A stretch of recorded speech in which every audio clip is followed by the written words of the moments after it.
Bismillahirrahmanirrahim. Assalamualaikum warahmatullahi wabarakatuh. Nama saya Muhammad Iman Hanzi bin Abdul Razak. Hari ini saya akan menceritakan tentang latar belakang kaum Cina untuk tugasan subjek pengajian Malaysia, iaitu makanan tradisional kaum di Malaysia. Orang Cina Malaysia adalah warga negara Malaysia yang berketurunan bangsa Han. Mereka merupakan kumpulan etnik kedua terbesar di Malaysia selepas kaum Melayu. Dan kebanyakan mereka adalah keturunan pendatang berbangsa Han yang datang ke Tanah Melayu semasa pemerintahan dinasti Ming sekitar abad ke-15, dinasti Qing dan Republik China. Dari segi bahasa pula, masyarakat Cina Malaysia menggunakan bahasa Mandarin sebagai bahasa komunikasi antara mereka. Mereka juga akan menggunakan bahasa dialek dalam komunikasi antara suku dialek yang sama. Bahasa dialek utama masyarakat Cina adalah bahasa Hokkien, bahasa Kantonis, bahasa Hakka dan bahasa Teochew. Bahasa Mandarin baku juga akan digunakan oleh masyarakat Cina Malaysia dalam komunikasi dengan orang Cina dan orang Taiwan. Dan bahasa Kantonis juga banyak digunakan dalam komunikasi dengan orang Hong Kong dan Macau, orang Cina Kanada dan orang Cina Amerika Syarikat. Manakala bahasa Melayu dan bahasa Inggeris akan digunakan sebagai bahasa komunikasi antara masyarakat Cina dengan kaum Melayu, kaum India dan orang asing. Seterusnya, agama. Kebanyakan orang Cina di Malaysia dikategorikan sebagai penganut agama Buddha atau Taoism.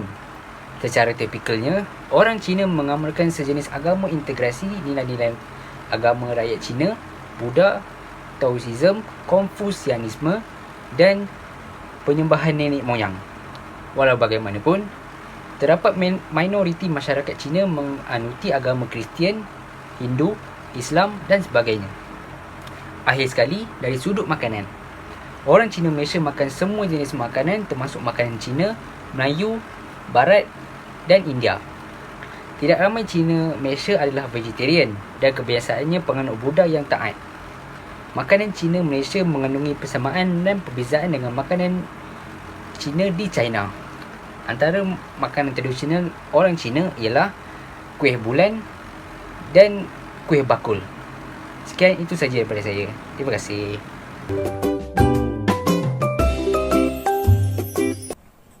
Assalamualaikum dan salam sejahtera kepada Madam Siti Hajar dan penonton-penonton sekalian.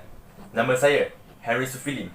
Hari ini, saya ingin berkongsi bersama anda semua bahawa makanan tradisional di Malaysia yang kami pilih untuk buat ialah Tang Yuan.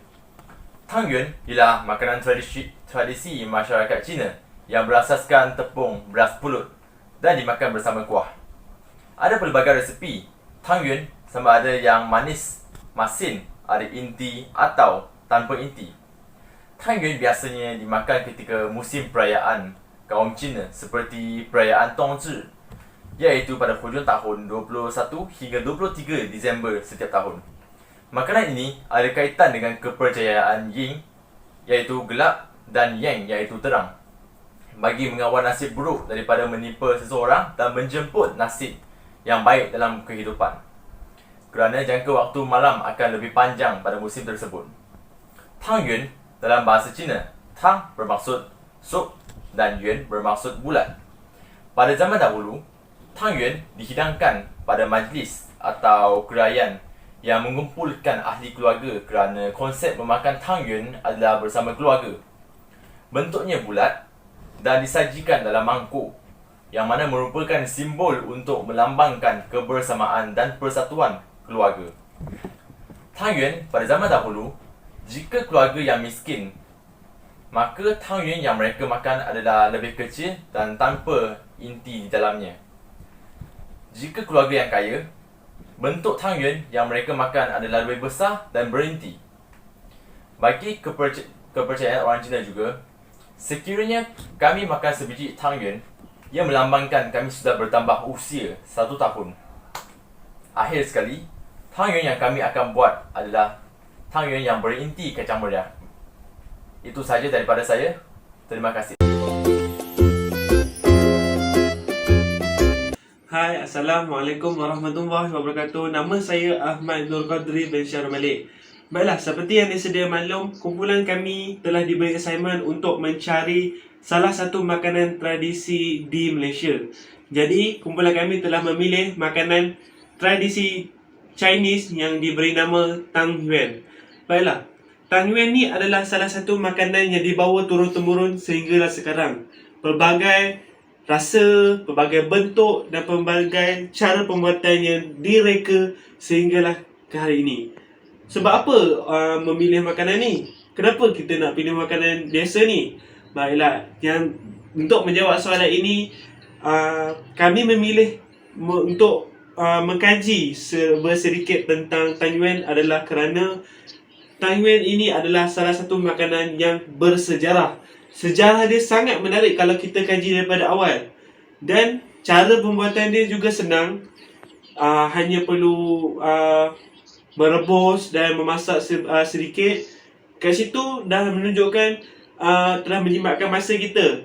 Dan juga kos yang digunakan untuk membuat Tang Yuan ini sangat murah. Sangat murah lah.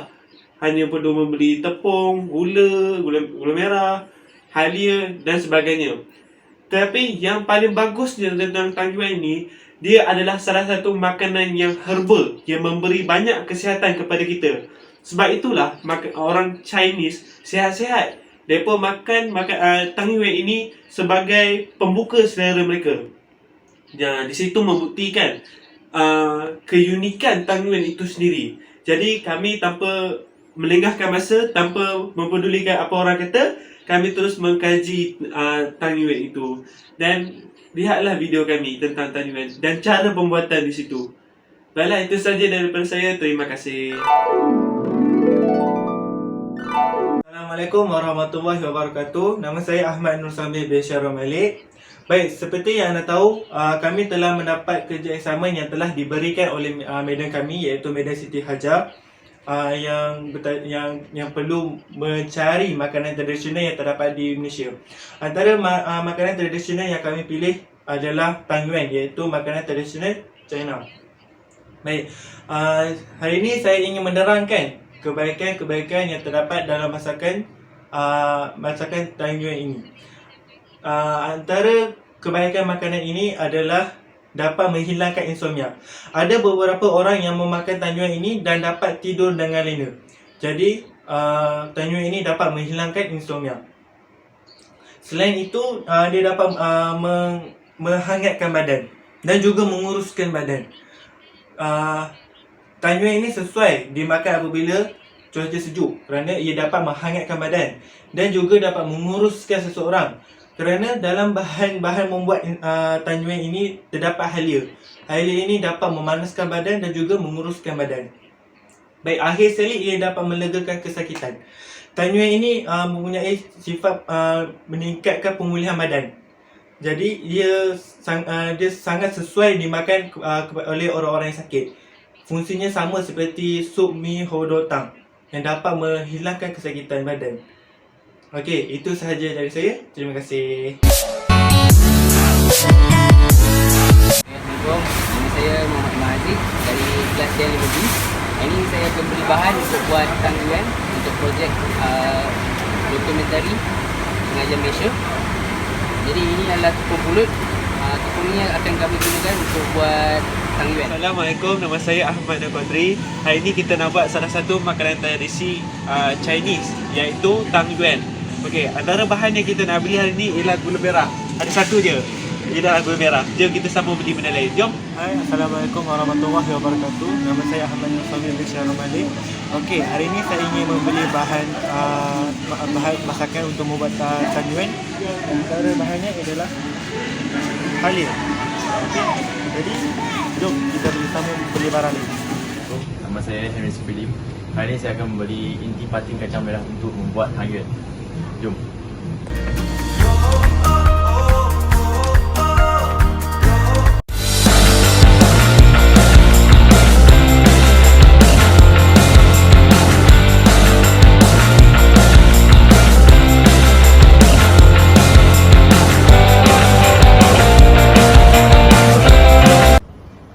Assalamualaikum kepada Madam Siti Hajar, rakan-rakan dan penonton-penonton sekalian. Nama saya Henry Sufilim dan hari ini saya akan menunjukkan cara-cara untuk membuat Tang Yuan.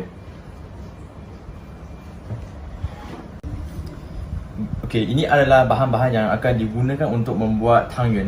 Yang pertama, ini adalah intipati kacang merah. Yang kedua, ini adalah tepung pulut. Begitu juga dengan air panas bekas, halia dan gula merah. Okey, nampak tak dua-dua ini? Dua-dua ini akan digunakan untuk membuat sup tang yuan dan 4 bahan ini akan digunakan untuk membuat tang yuan tersebut. Yang pertama, kita tuangkan tepung pulut sebanyak 200 gram.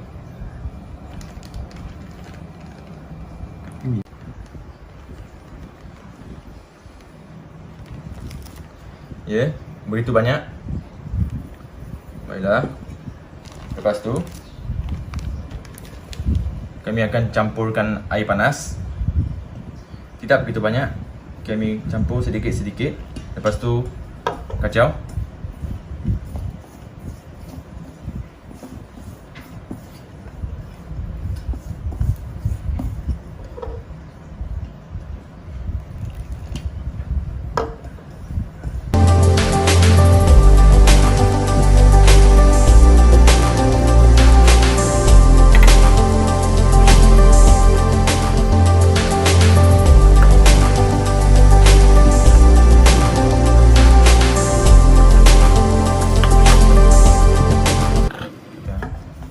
Okey, kacau sehingga jadi begini.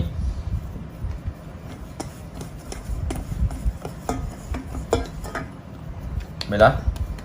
Bentuk dia akan jadi begini, tidak kira anda nak buat bentuk panjang atau bentuk bulat.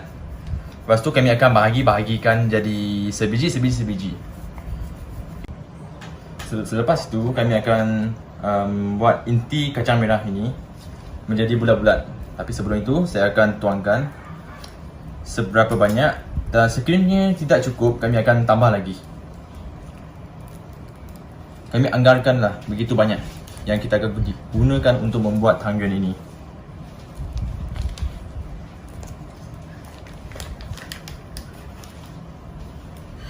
Okey, baiklah.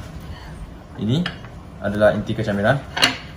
Kami akan jadikan dia begini dan membuat dia jadi bulat.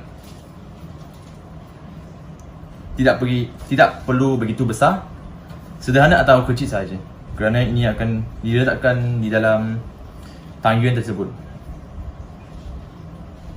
Sedikit demi sedikit. Tidak perlu besar sangat.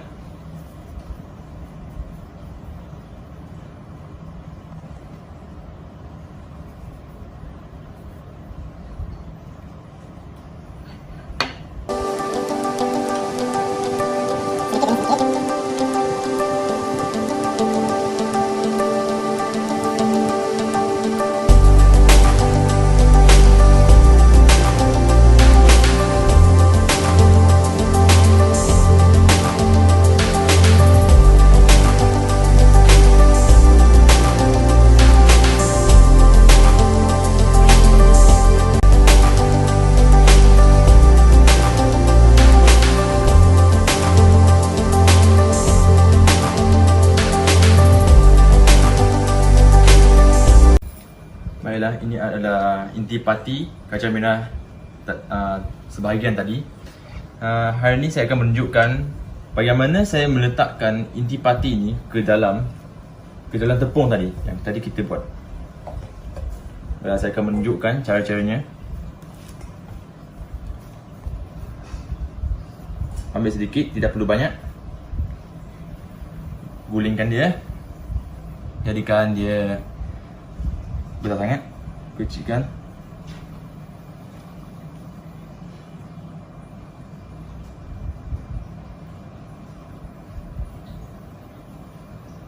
Jadikan dia sebesar ini.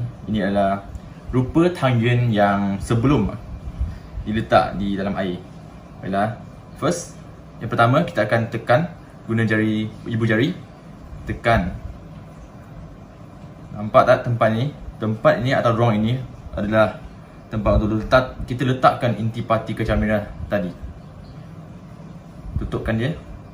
Tutup. Mula. Lepas tutup, gulingkan dia. Jadi bulat.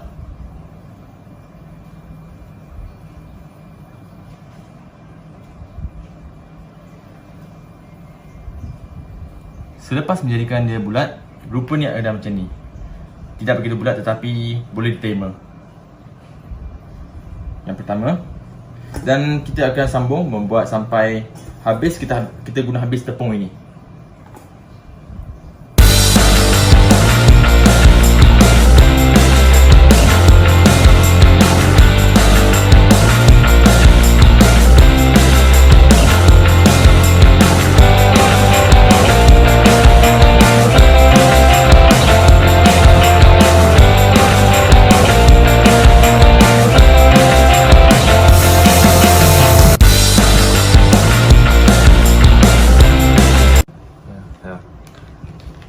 Lepas tu, saya akan letak tepung di atas pinggan ini supaya tanggen itu tidak akan melekat di atas pinggan ini.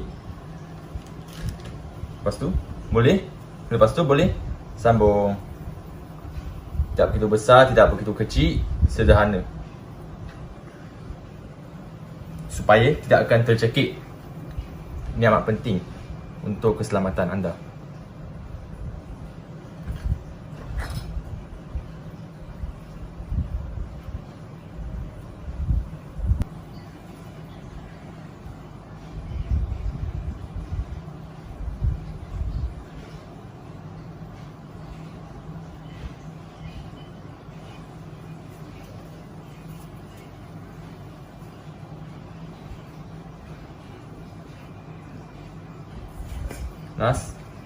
Yang terakhir,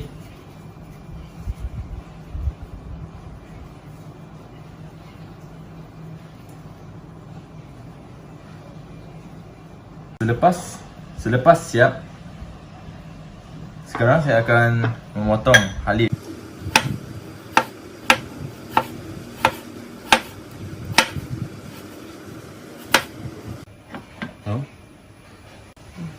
Sementara menunggu sup tanggen ini masak, kami akan merebuskan tanggen ke dalam ini, ke dalam periuk yang kedua.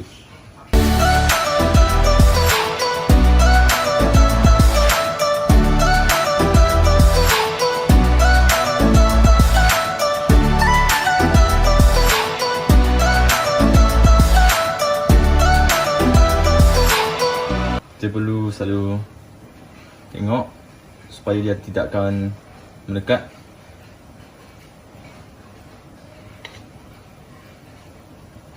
Bagaimana kita tahu bahawa tanggen telah masak, iaitu dia akan timbul ke atas.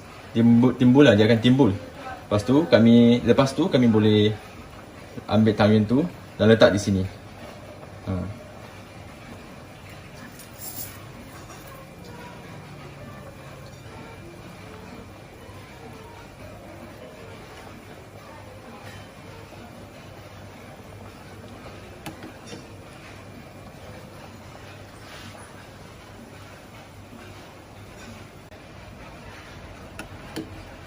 Ini adalah yang lebih. Ini letak ke dalam. Semua ini dah masak. Baiklah, ini adalah tanggen yang telah siap dimasak. Dan ia sesuai untuk makan bersama keluarga. Sama ada makan lepas makan tengah hari atau minum petang. Dan sebagai pencuci mulut selepas makan makanan malam. Itu sahaja daripada saya. Terima kasih.